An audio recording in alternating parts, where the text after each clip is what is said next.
Hello मेरे प्यारे विद्यार्थियों, कैसे हो आप सभी।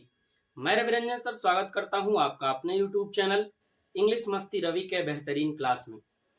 विद्यार्थियों, आज के क्लास में हम लोग देखेंगे क्लास 12th हिस्ट्री के महत्वपूर्ण 8 ऑब्जेक्टिव को।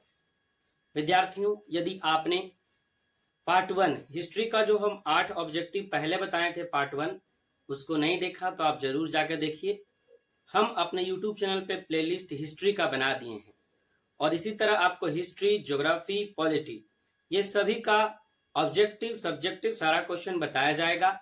और ये जो क्वेश्चन है सारा सिलेक्टेड क्वेश्चन है, इसलिए आप जो है इसको कॉपी में जरूर नोट कीजिए, जो कि आपके 2024 परीक्षा के लिए काफी जरूरी है। तो चलिए विद्यार्थियों, हम लोग आज के क्लास की शुरुआत करते हैं और देखते हैं आज का पहला क्वेश्चन। तो ये है 12th history Bihar board 2024 exam के लिए, इसका दूसरा अध्याय है। पार्ट 1 दूसरा पार्ट है। पार्ट 1 में हम 8 प्रश्न को देखे थे। पार्ट 1 में 8 प्रश्न को देखे थे। आज से हम 9वां प्रश्न देखते हैं। और ये जितना भी प्रश्न लिखा हुआ है ये सभी आपके बिहार बोर्ड के परीक्षा में कई बार पूछा जा चुका है। देखिए पहला क्वेश्चन क्या कह रहा, भारतीय पुरातत्व का पिता किसे कहा जाता है। तो विद्यार्थियों, भारतीय पुरातत्व का पिता अलेक्जेंडर कनिंघम को कहा जाता है। किन्हें कहा जाता है? Alexander Cunningham. अब पुरातत्व क्या होता है, एक वर्ड आपको यहाँ जो है पता होना चाहिए। तो पुरातत्व जमीन के नीचे से जो दफना जाता है किसी आपका आपदा में, जैसे कोई बाढ़ आ जाता है या फिर और कुछ भी भूकंप आता है, तो जमीन के नीचे जो चीजें जो पहले से बनी हुई है और वो दब जाती है और उसी को निकालने का जो प्रक्रिया है ना, उसी को हम क्या कहते हैं? पुरातत्व कहते हैं। तो भारतीय पुरातत्व के पिता कौन है? Alexander Cunningham. क्वेश्चन नंबर 10 क्या कह रहा, किताब उल रहला में किसका यात्रा वृत्तांत है मिलता है। तो किताब उल रहला जो है ये लिखा गया है इब्न बतूता के द्वारा। किसके द्वारा? Ibn Battuta. अब थोड़ा सा इब्न बतूता के बारे में हम जान लें। इब्न बतूता कौन था?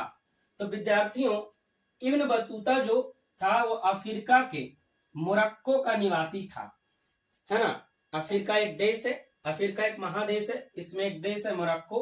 तो ये मोरक्को का निवासी था। ये भारत क्यों आया था? तो ये भारत घूमने के लिए आया था, एक यात्री था मोरक्को का, है ना। और ये भारत में मोहम्मद बिन तुगलक के शासन काल में आया था। और जब ये भारत आया तो इसने भारत घूमा और भारत घूम के भारत का जो है यात्रा वृत्तांत, भारत जहां जहां घूमा उसके बारे में अपने किताब में लिखा और उसी किताब का नाम क्या है? किताब उल रहला। ठीक है, बढ़ते हैं नेक्स्ट क्वेश्चन की तरफ। क्वेश्चन नंबर 11 कह रहा, मुस्लिम लीग की स्थापना कब हुई। तो विद्यार्थियों, मुस्लिम लीग की स्थापना 1906 ईस्वी में हुई। कब हुई? 1906 ईस्वी में। इसका डिटेल थोड़ा जान लें। तो 30 दिसंबर 1906 को ढाका में नवाब ख्वाजा सलीमुल्लाह द्वारा ये जो है मुस्लिम लीग का स्थापना किया गया था। इस समय भारत का जो वायसराय था वो था लॉर्ड मिंटो द्वितीय। तो यहाँ से कितना क्वेश्चन निकला? यहाँ से 3-4 क्वेश्चन ऐसे ही बन गया। जो मुस्लिम लीग की स्थापना पहला कब हुई, दूसरा क्वेश्चन कहाँ हुई, कौन किया, उस समय आपका वायसराय कौन था। 4 क्वेश्चन। चलिए बढ़ते हैं नेक्स्ट क्वेश्चन की तरफ।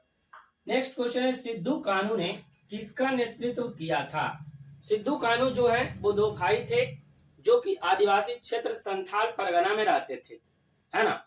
जब अंग्रेज इनके क्षेत्र पे कब्जा करने लगा, जब अंग्रेज जमींदारी प्रथा के द्वारा इनका जो क्षेत्र था उसको कब्जाने लगा, तो सिद्धू और कान्हू 2 भाई ने मिलकर संथाल विद्रोह किया, है ना। संथाल विद्रोह के नेता थे सिद्धू और कान्हू। और संथाल विद्रोह कब हुआ पूछेगा आपसे क्वेश्चन। तो संथाल विद्रोह 1855 से 56 ईस्वी में हुआ और जमींदारी प्रथा के विरुद्ध जो है ये संथाल विद्रोह हुआ था। और इसका नारा था करो या मरो हमारी माटी छोड़ो। और अंग्रेजों की तरफ संथाल विद्रोह का नेतृत्व जो कर रहा था वो जनरल रॉय, और इसका नारा था करो या मरो हमारी माटी छोड़ो। और अंग्रेजों की तरफ संथाल विद्रोह का नेतृत्व जो कर रहा था वो जनरल रॉयड कर रहा था। ठीक है, तो सिद्धू कान्हू जो है वो संथाल विद्रोह के नेता थे।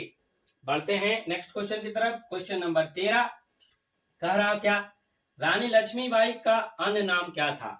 यह क्वेश्चन आपके एग्जाम में 3 से 4 बार पूछा गया है।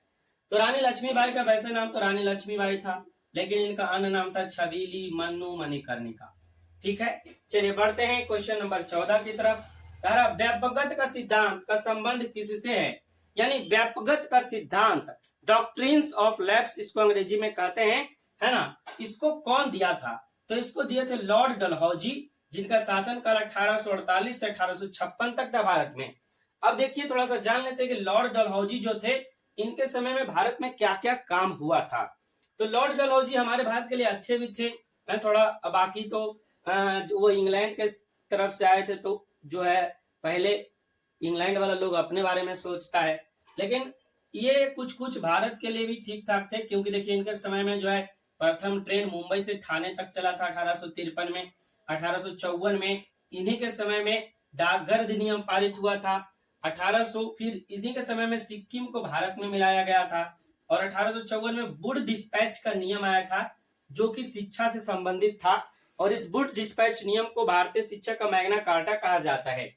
तो लॉर्ड डलहौजी के समय में इतना सारा काम हुआ था। बढ़ते हैं नेक्स्ट और सेकंड लास्ट क्वेश्चन की तरफ। 15 नंबर क्वेश्चन कह रहा क्या, जय हिंद का नारा किसने दिया था, तो ये आपको भी पता होगा, जय हिंद का नारा सुभाष चंद्र बोस ने दिया था।